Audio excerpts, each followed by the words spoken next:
Hi friends, welcome to my channel Jyoti diaries. So ఈరోజు కూడా another blog from mummy's home అనమాట. And ఆ రోజు కూడా అయితే యాజ్ యూజువల్గా కుకింగ్తో స్టార్ట్ చేసేసా.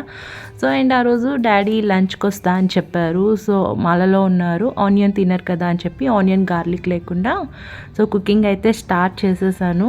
సో ఇది మంచిగా ఒక సెల్ఫ్ టైంలా అనుకోవచ్చు. మధ్య మధ్యలో మమ్మీతో చిట్ చాట్ చేస్తూ సో నాతో నేను స్పెండ్ చేస్తూ మంచిగా సాంగ్స్ పాడుకుంటూ అలా కుక్ చేశాను. సో చూడండి ఎలా ఉంటుందో.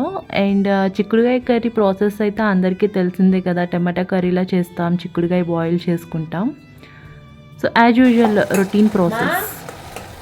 మా ఇప్పుడు టమాటాలన్నీ మెత్తగా అయిన తర్వాత చిక్కుడుకాయలు వేసేసి చింతపండు పులుసు వేయాలా, చింతపండు పులుసు వేసాక చిక్కుడుకాయలు వేయాలా? ఉప్పు కారం పసుపు అన్నీ వేసేసా, ముక్కలు వేసి అప్పుడు చింతపండు పులుసా?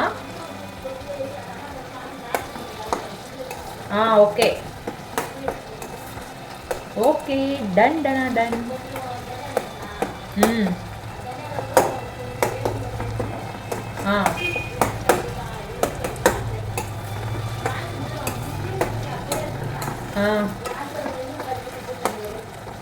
సరే, these instructions.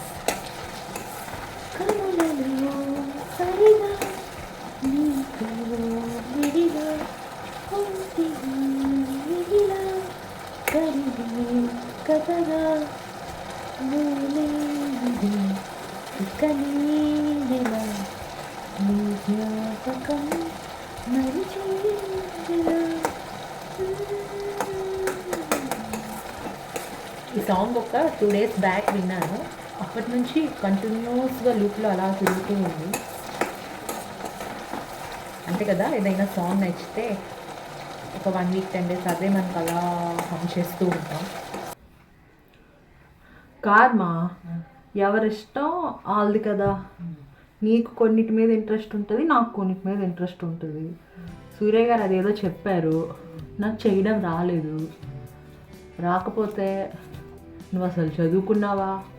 నీకు ఉద్యోగం ఎవరిచ్చారు? నీకు ఫోటోలు వీడియోలు ఇన్స్టాగ్రామ్ మీద ఉన్నంత శ్రద్ధ మిగతా వాటి మీద లేదు. బ్యాంక్ డీటెయిల్స్ అన్నీ ఎప్పటికప్పుడు అప్డేట్ చేసుకోవాలి కదా అంటున్నారమ్మా. నేను చెప్పాను నా బ్యాంక్ అకౌంట్ నేను వాడను, అందుకే నేను అది చూసుకోలేదు అనేసి. అంటే అయినా సరే నీకు ఫోటోలు వీడియోల మీద ఉన్నంత శ్రద్ధ మిగతా బ్యాంకువి సరిగ్గా ఉంచుకుందాము, అది చేసుకుందాము అని ఉండదు అంటున్నారమ్మా. కోపం వచ్చింది నాకు.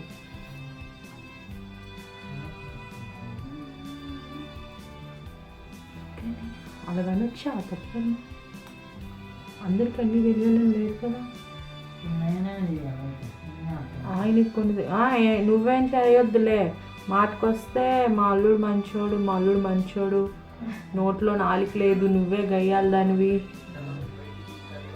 నిన్ను అసలు మీ ఆయన ఏమండ అంటావు కదా, అందుకు చెప్తున్నా.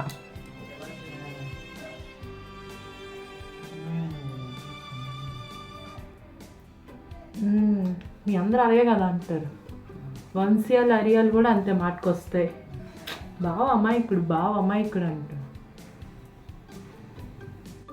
సో ఇక్కడ మమ్మీ వాళ్ళ ఇంట్లో నాకు టైంపాస్ ఎలా అవుతుందంటే కుకింగ్తో అవుతుంది. అంటే ఒక 4 to 5 days నుంచి మమ్మీకి హెల్త్ బాగాలేదు. సో నేనే వంట అది చేస్తున్నాను. సో అలా కొంచెం టైంపాస్ అవుతుంది. అండ్ ఇంకొకటి నేను ఏం చేస్తున్నా అంటే మంచిగా మా మమ్మీస్ శారీస్ అన్నీ కూడా నేను యూజ్ చేస్తున్నా. ఎలానో హైదరాబాద్లో ఉంటే ఆఫీస్కి వెళ్ళిపోతాను, శారీస్ ఎప్పుడో వన్స్ ఇన్ అ వైల్ కట్టుకుంటా. బట్ ఇక్కడ ఇంట్లోనే ఉంటాను కదా, క్యారీ చేయడం కూడా ఈజీగా ఉంటుంది. అండ్ ఇంకా వర్షం పడుతుంది, కొంచెం శారీ అయితే వైబ్ డిఫరెంట్గా ఉంటుందని సో మంచిగా మమ్మీ శారీస్ అన్నీ బ్లౌజెస్ కూడా ఫిట్టింగ్ సరిగ్గా లేకుండా అలానే వేసుకొని మంచిగా పోజెస్ కొడుతున్నాను. అండ్ ఇవల్ల నేను కొత్తగా ఒక స్టిక్కర్ కూడా ట్రై చేశాను. ఎప్పుడు నేను ఇలాంటిది యూజ్ చేయను, రౌండే యూజ్ చేస్తా. అంటే నాది రౌండ్ ఫేస్ కదా, రౌండ్ స్టిక్కరే సెట్ అవుద్ది అని నా ఫీలింగ్. సో ఫస్ట్ టైం నేను ఇలాంటిది ట్రై చేశాను. సో చూస్తుంటే బాగానే ఉంది అనిపిస్తుంది. సో ఇలాంటివి కూడా ట్రై చేయవచ్చు నెక్స్ట్ టైం నుంచి.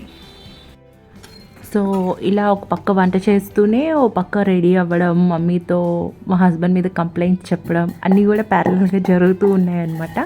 అండ్ ఇక్కడ మేము కర్రీలోకి ధనియా పౌడర్, అది ప్యాకెట్ పౌడర్ లేదా స్టోర్ చేసిన పౌడర్ యూజ్ చేయము. డాడీకి అలా ఇష్టం ఉండదు. అప్పటికప్పుడే ఇలా రోట్లో దంచేసి వేయాలన్నమాట. మళ్ళీ మిక్సీ కూడా వేసినా మా డాడీ టేస్ట్ అప్పుడే అడిగేస్తారు, ఇది మిక్సీలో వేసి చేశారా అని. సో పక్కా దంచే చేయాలన్నమాట. అండ్ కర్రీ అయితే రెడీ అయిపోయింది. ఇక్కడ మమ్మీకి పెట్టుకొని వెళ్తున్నా టేస్ట్ చేపిద్దామని. బాగుంటుంది కదా, చిన్నప్పుడు మమ్మీ వంట తింటాం, ఇప్పుడు మన వంట మమ్మీకి తినిపిస్తే ఎలాంటి కాంప్లిమెంట్ ఇస్తుందో అనిపిస్తుంది. అండ్ ఇంకా అలా లంచ్ చేసేసి ఒక చిన్న న్యాప్ వేసాం. ఇంకా అలా కొంచెం ఈవినింగ్ టైం వచ్చేసింది. అండ్ ఇంకా చెప్పాను కదా అప్పుడు రైనింగ్ అని, క్లైమేట్ చాలా బాగుంది. సో హాట్గా టీ పెట్టుకొని తాగేసి, అండ్ ఈవినింగ్ మాకు ఒక డాక్టర్ అపాయింట్మెంట్ ఉన్నిందనమాట. సో ఇంకా ఆటో బుక్ చేసుకొని మమ్మీ నేను ఇద్దరం అలా వెళ్ళామన్నమాట. అండ్ ఇది వచ్చేసి తెన్నేటి పార్క్ రోడ్. నా వీడియోస్లో చాలాసార్లు చూసుంటారు, ఎందుకంటే మా ఇల్లు పక్కనే కాబట్టి ఆబ్వియస్లీ ఎక్కువ ఈ బీచే కనిపిస్తూ ఉంటుంది. సో ఇంకా హాస్పిటల్లో అయితే ఎక్కువ టైం ఏం పట్టలేదు, ఆల్రెడీ అపాయింట్మెంట్ తీసుకున్నాం కాబట్టి. సో చెకప్ చేయించేసుకొని ఇంక ఇంటికి వచ్చేసాం. నెక్స్ట్ నేనైతే కొంచెం వర్క్ ఉంటే వర్క్ చూసుకుంటూ ఉన్నా, కొంచెం లెఫ్ట్ ఓవర్ టీ ఉంటే మళ్ళీ వచ్చాక తాగుతున్నా. అండ్ ఇంకా ఈలోపు మా అన్నయ్య హస్బెండ్ వాళ్ళంతా కూడా వీడియో కాల్ చేశారు, వాళ్ళతో మాట్లాడా. అండ్ ఇక్కడ మా డాడీ పూజ చేసుకుంటున్నారు. సీతారాముల నగవులగనిరి ముల్లోకాల రతులందిరి అత్తులేని ఆనందాశ్రువులే అయోధ్యపురి పొంగి పొరలే సీతారాముల సుందర మందిరం శ్రీకాంతు పదము నీ హృదయం రామచరిత కన్నామృతగాన రామనామ రసామృతపాన శ్రీ హనుమాను గురుదేవు చరణములు ఇహ పరసాధక శరణములు దుర్గమమగు ఏ కార్యమైనను సుగమమేయగో నీ కృప చూపిన కలుగు సుఖములు నిన్ను శరణన్న తలకు భయములు నీ రక్షణయున్న రామద్వారపు కాపరివైన నీ కట్టడి మీద బ్రహ్మాదుల తరమా. సో ఇంకా వ్లాగ్ ఇక్కడితో ఎండ్ చేస్తున్నా. నా డే అయితే అలా అయింది. హోప్ మీ అందరికీ నచ్చింది అనుకుంటా. Thank you for watching. Thank you. Bye.